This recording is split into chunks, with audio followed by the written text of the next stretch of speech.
Let's talk now about that call we mentioned at the beginning out of Morgan Stanley, the note out last week talking about that firm's 2021 U.S. economic outlook. The headline had resilient and self-sustaining, certainly grabbed our attention. Joining us now to discuss is Ellen Zentner. She is the chief U.S. economist over at Morgan Stanley. Ellen, great to have you on the show. So let's just start with how you guys are seeing that outlook for next year and what main drivers you are looking at for the self-sustaining nature, I guess, of this recovery, because there's been so much concern that without fiscal stimulus, things would roll over. And it's really been quite a durable fall by all measures.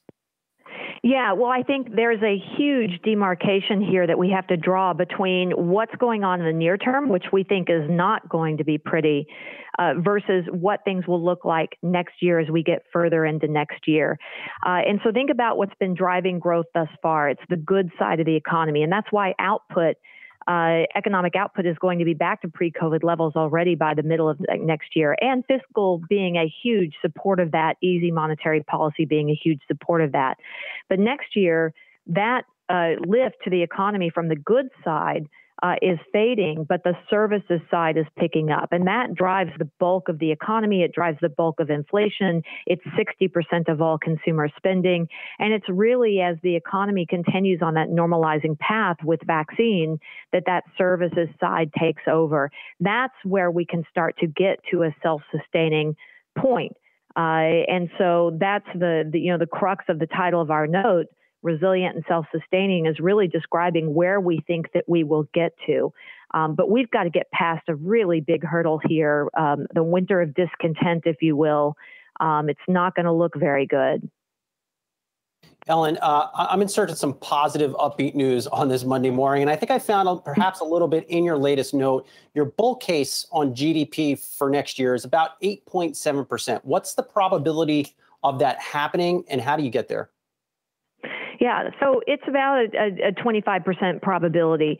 And so, in that bull case, so in our base case, we do have some more fiscal support. Unfortunately, that fiscal support is reactionary. So it comes once shutdowns are more pervasive and once there's a real need for further COVID-related spending. And we get that with the prospective new administration coming in January.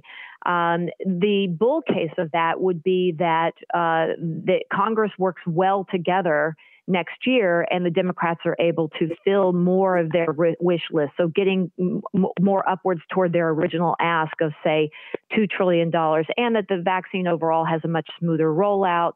More of the services side comes back even more robustly, with pent-up demand being even stronger than we expect. So that would all be wrapped up in that bull case. And Ellen, we were just talking about the PMI numbers. It's Julie, by the way. It's good to talk to you.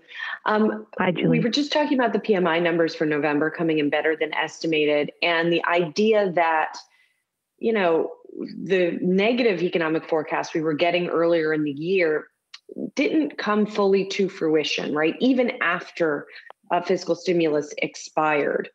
What do you think that people misunderstood? And what's sort of the risk that we're still underestimating the strength of the U.S. economy? Yeah, so it's a good question. I mean, when the unemployment benefits expired, the federal supplemental expired at the end of July. When you sit down to start forecasting, you first think about what you think the economy will do, and then you see if your models prove that. And you would think that immediately consumer spending would drop off a map, because if you annualized it, you stripped away $1 trillion from household pocketbooks. But spending continued in August, in September, in October, albeit slower in October.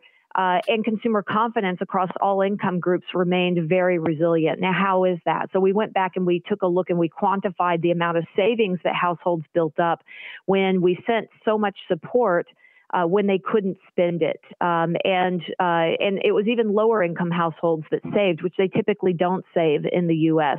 And so starting after July, after those benefits expired, we saw them dissave over that time.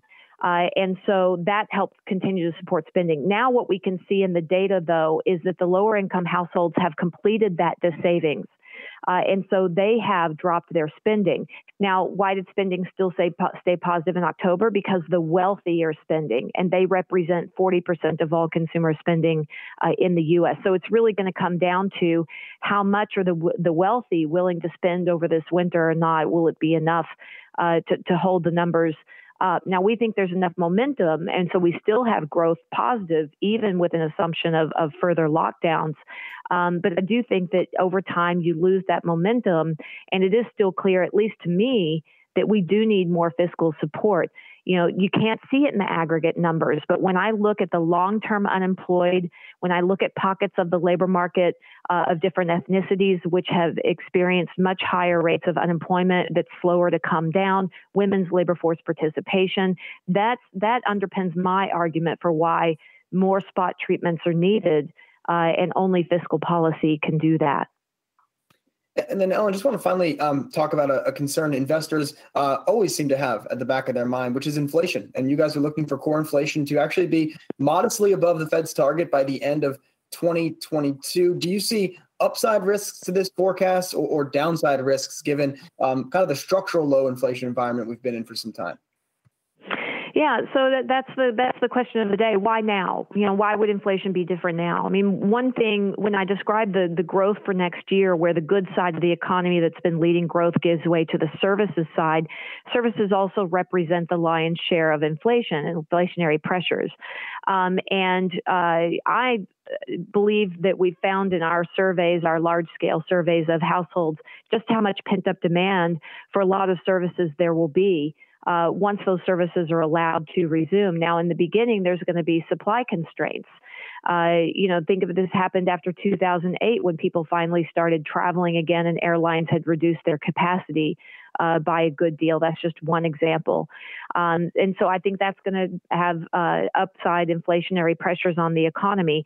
More lasting will be other elements like rental prices. Rental prices have decelerated quite a bit this year. And we think alongside the unemployment rate, which we have dropping faster and further than consensus, that's going to be putting upward pressure on rental prices, which also get a heavy weight in these inflation components. So as you say, we do have inflation sustaining just above the Fed's 2% target it actually starts at the end of next year and moves through 2022, which is the end of our forecast horizon, has remained there. And that's why we think the Fed does lift rates in the third quarter of 2023 and finally get started. But here's the key. The pace of rate hikes is going to be extraordinarily gradual. They're going to be redefining gradual in this cycle. And I think that's important because inflation can continue to rise or keep upside pressure on inflation even as the Fed is raising rates. So we do think this is a structural shift in their average inflation targeting framework that they've moved to, that they wait much, much longer in this cycle, several years longer than they did in the past cycle to start raising rates. And that inflation regime change is also something that underpins an expectation that inflation is higher in this cycle than it was in the last cycle. And I guess we'll have to see who the Fed chair is in 3 years' time when we get to that moment. All right, Ellen Zentner is the chief U.S. economist at Morgan Stanley. Ellen, thank you so much for joining the show. Great to have you on. Thanks, guys.